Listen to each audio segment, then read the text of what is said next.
Welcome back. This is Nate G219, and this is To Help It Back and Better. Another one coming at you. Y'all know what it is. Today is January 20th, about 5 o'clock, maybe 5:15 in the morning. You know, but the irrelevance.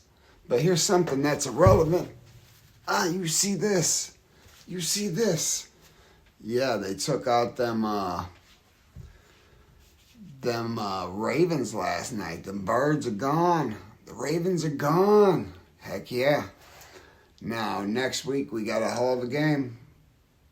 But we did it this year. We beat them this year. That's that Kansas City team that I truly despise.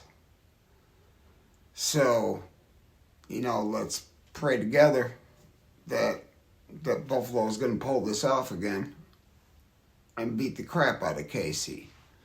But today, I am reacting, definitely not an actor. I am reacting to another one of Cuzzo Costo's videos, Eric Costo, which we've now talked to each other, and we're definitely going to be talking to each other soon. So, I'm sorry I ain't got my glasses on this morning. I can't see the screen as well. Hopefully I'm doing well. It is what it is. Let's get at it.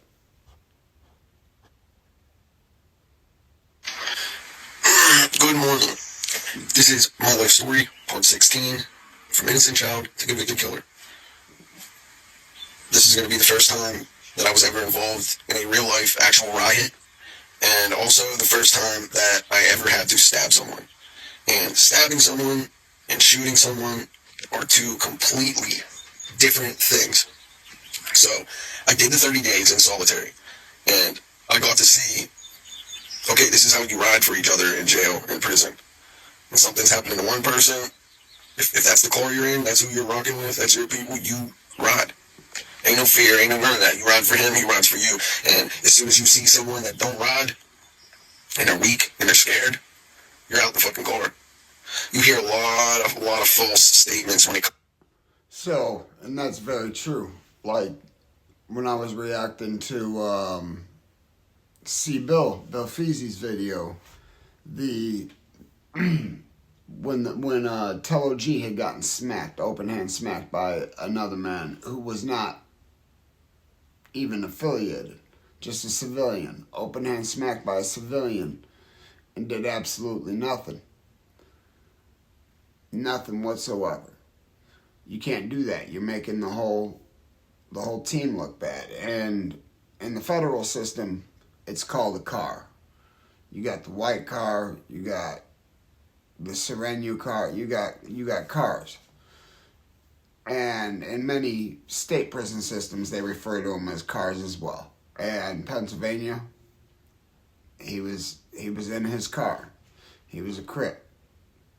So, he no longer is, but he was a Crip. So, his car was all black, but I'm sure a couple white boys, unless hell, probably the only white boy.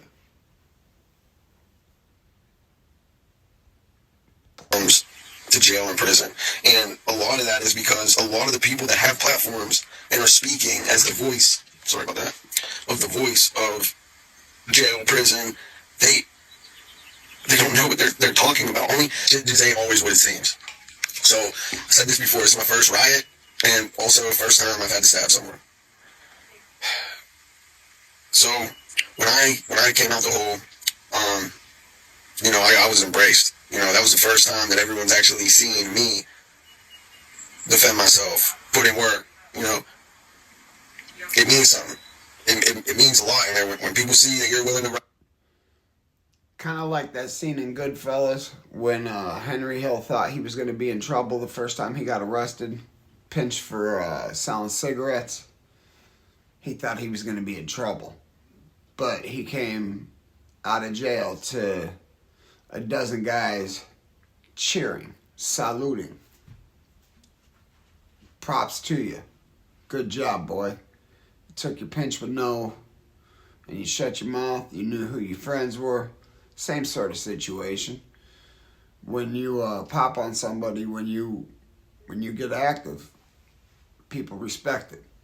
I mean, hell, violence is one of the only most respected things amongst the prison systems across the United States. Violence.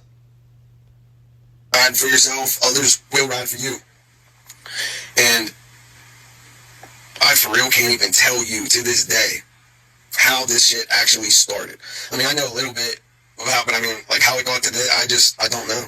I don't get it. But we had two hoods, right? In our county jail, there's two hoods that we are always gang warned, always at each other's throats, and it's like that in the streets too. But you got Aliquippa, and then you got Beaver Falls. And Aliquippa and Beaver Falls, yeah, we're like, on the pod we were on, it's max security, it's all the high profile cases, all the big time federal indictments, and all the homicides. So we were all housed together, all of us. So it was damn near just Aliquippa and Beaver Falls. But yeah, you got the bottom tier, because it's two tiers, top tier, bottom tier. The bottom tier, tell me how crazy this is. The bottom tier is for people who just got to the jail, just got in. That's the intake. How the fuck do you guys have intake with us? We're all looking at life sentences, every one of us looking at life. And some of these people came in. Just kind of shows how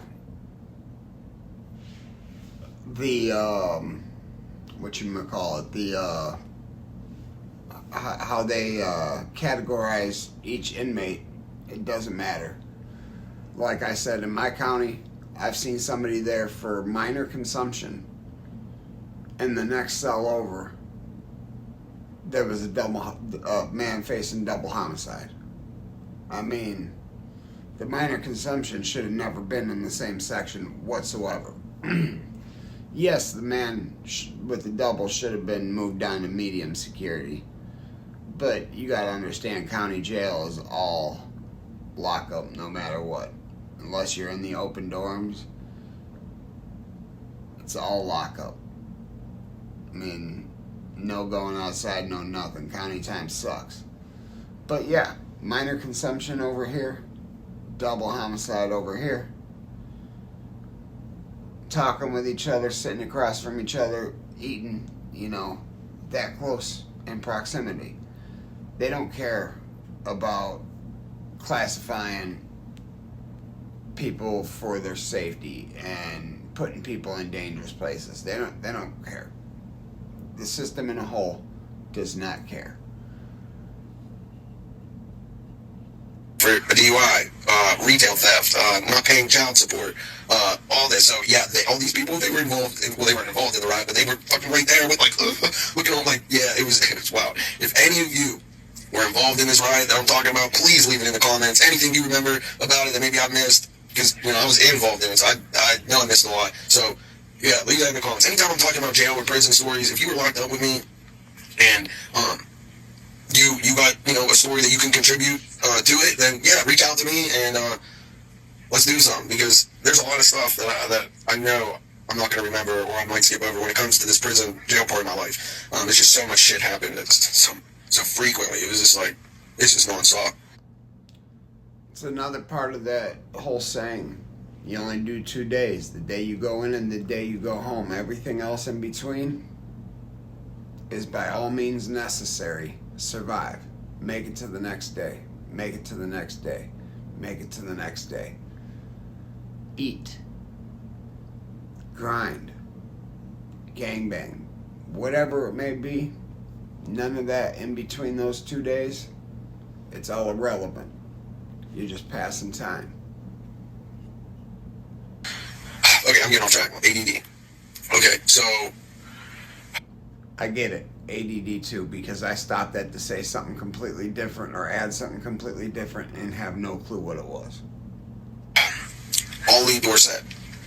He was indicted for running $1 million cocaine distribution, drug ring thing, in Quip, and he was everyone's connect. He was the reason why all of us we had all work and work for the low, and I mean everybody. Now I wasn't a part of the pyramid or the top. I was just a young kid, but I was getting blessed by listen, everyone was eating.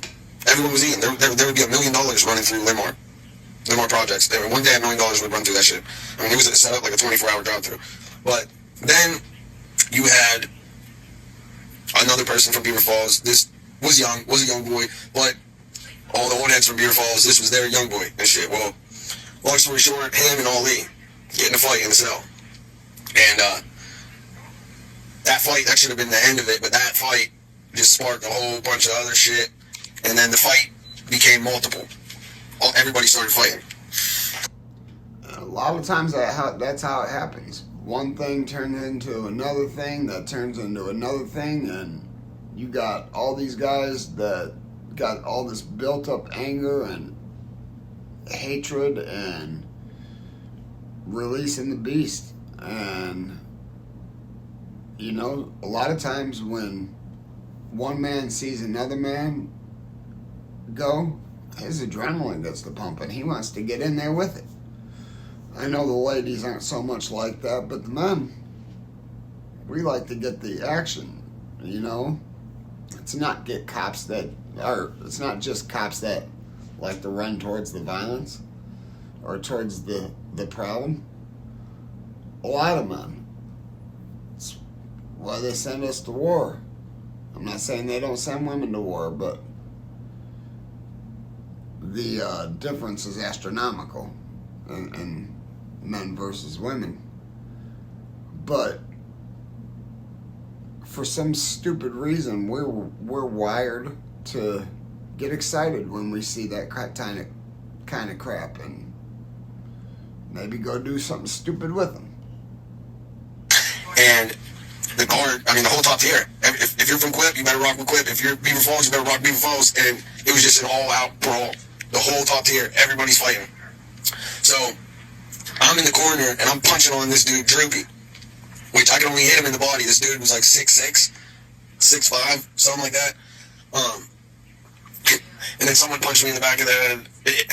For real, this sport was like just such a blur. Like, it just happened so quick and so much shit was going on. But eventually the gang squad runs in and they lock the whole entire block down. They lock the whole block down. So I'm assuming he's a pretty short guy. If all he can do is give dude body shots, and dude 6'5", 6'6".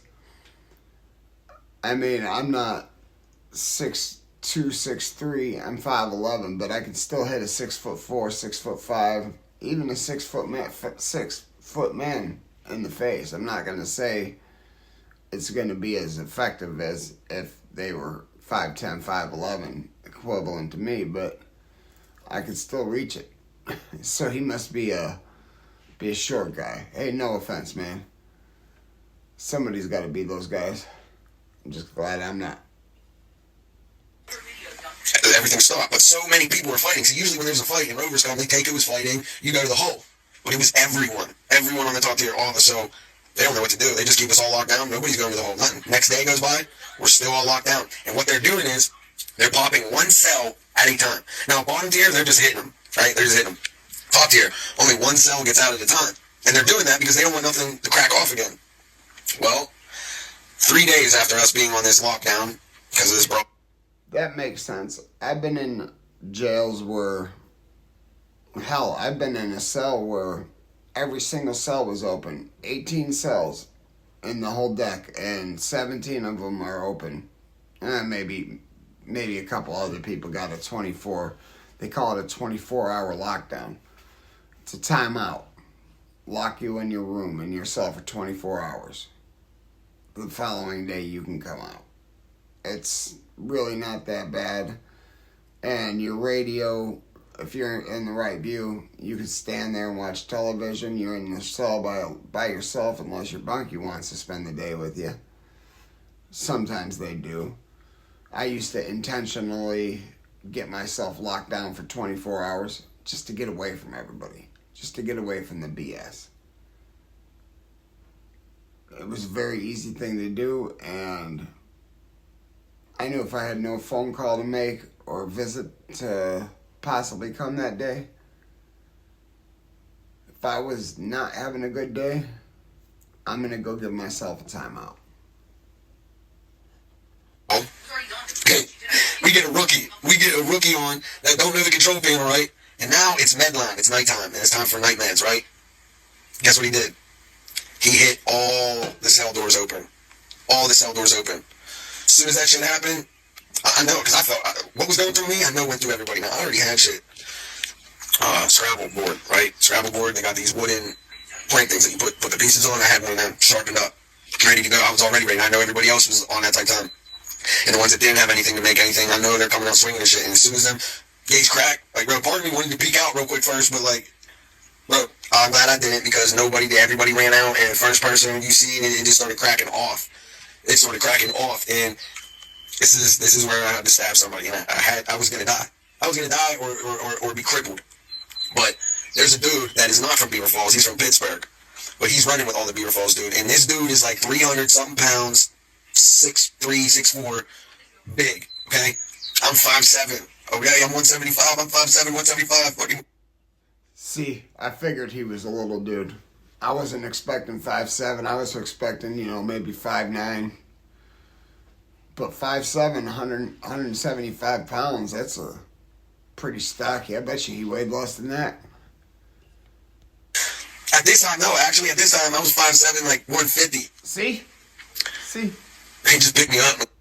5'7", 150 seems about right. Especially if you've been working out. 5'7" is a very short dude. Very, very short guy. But I've seen a dude that was 5'7", dunk a 10-foot rim. Probably about the same build as Eric, too, now that I think about it. Paul Wall can definitely jump and grab that 10-foot rim.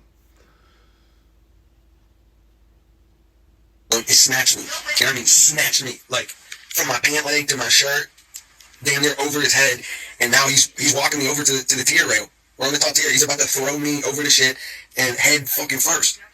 And now all I'm thinking is the banger. I gotta get to the banger. But I'm like dangling. He's got me over like this, and I'm trying to reach in my pants. I'm trying to grab it, and nobody's coming. I don't see. Everybody's already occupied with their own shit. I'm trying to grab this, and no bullshit. Right before he was about to throw me over that tier, and I was gonna go head first, diving into fucking concrete. I pulled that shit out, and I mean, legit, like a little part of my body was over that tier because I hit the rail when I dropped, and I drove that shit down.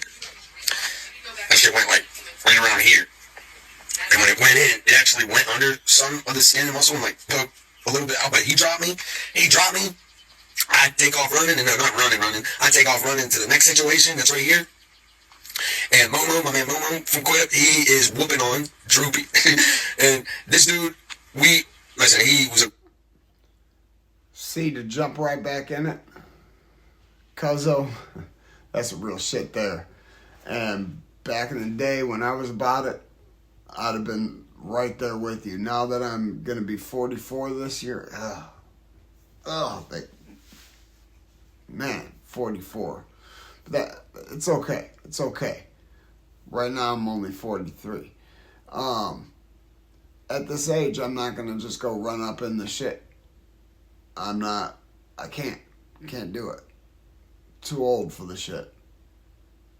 And in fact, if it popped off while I was there, I'm likely just to go back in my cell, cut clink. I'm not a part of it.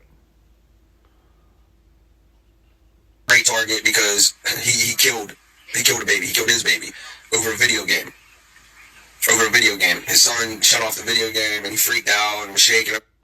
Okay, I take that back. If the dude I saw that I could get had done the crime that he was convicted of that Cuzzo's talking about right now, unaliving a baby, I would have taken full advantage of that one. Especially if I'm already going to the hole. I just poke somebody. You're going to the hole. You got to know you're going to the hole. I don't know. I haven't gotten that far, but I'm sure he's got to go to the hole for that. Hit his head, and yeah, so he was always getting whooped on. But he was only a couple cells down from me, so you're always around. So that's who I'm punching on. And Memo was punching on him, so we started jumping his ass. But then the goon squad comes, right? The goon squad comes, and they think it's gonna go down like last time. They're gonna get all of us locked in. Nope. We said, "Fuck you! You ain't getting us." Why are we locked in? We're playing that type shit, but none of us. We all refused to lock in. All of us, even the other side. Like, fuck this. Like, and it's crazy how it turned so quick. We were all trying to kill each other, and then as soon as the COs and the goon squad and all them come in, now we're all of us first time. It's wild, but that's that's how it happened. It really happened like that. And I want to touch on that.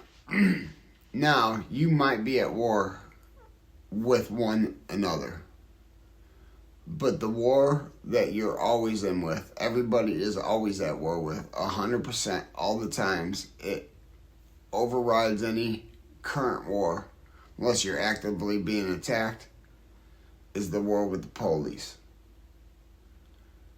Everybody is at war with the police.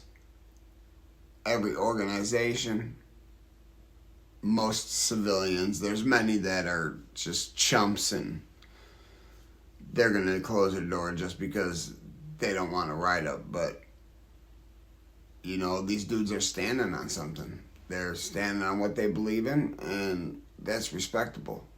That's damn respectable. To stop rioting and then commence to turning your beef directly with the police, hell yeah. That's what you do. yeah, we wouldn't walk in, and they had to call the warden. They had to call the warden, wake him up, bring him to the jail. And he had to come on the pod, and he had to negotiate with all of us. He was mad. Yeah. He had to talk to all of us, negotiate shit. I'm not going into all that. I would have to give names and specifics, and there's certain things like I have to leave out. I'm not doing all that. But, yeah. We all lock in after. But here's the okey doke. The next day, right? Goon squad comes. Guess whose cell they run to? Because we're all looking up north. Where they go? Where they go? They can start taking all of us. What the fuck? The first cell they come to is mine. Is mine. And they cuff me up and take me to the hole. Don't tell me what I'm in the hole for. I'm the only one. You know, it was a riot. Why am I the only one down here? So, later, the next day, everybody starts trickling it. You know, this person, then this person, then this person. And the reason why they grabbed me first, because the people that were telling on the bottom tier, I was the only white dude involved in this. The only white dude involved. So, you know, when they're saying, yeah, white dude, and then this one black dude did this, and then, but the white dude, I'm the only white dude. So, yeah, they got me first, and the story's going to continue when we're all in solitary, because some crazy shit went down there, and I got to pick that up. So, this is the end for part 16, and part 17 coming soon. You're not going to want to miss that either. You know what? My next reaction with him will probably be part 17, because now I'm intrigued. I hadn't listened to this video prior to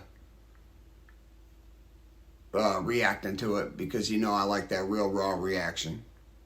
I wish I could figure out how to just pause the video and then play the video so I don't have to reach up like an idiot. But you know what? I'm working with an iPhone. That's all I got to work with. I can't figure out how to react with the MacBook or Mac computer. It's Mac desktop. If any of y'all can offer any help, please reach out to me. Please reach out to me. But hey, never forget life's choices, guys. You never know what you're going to get. You never know.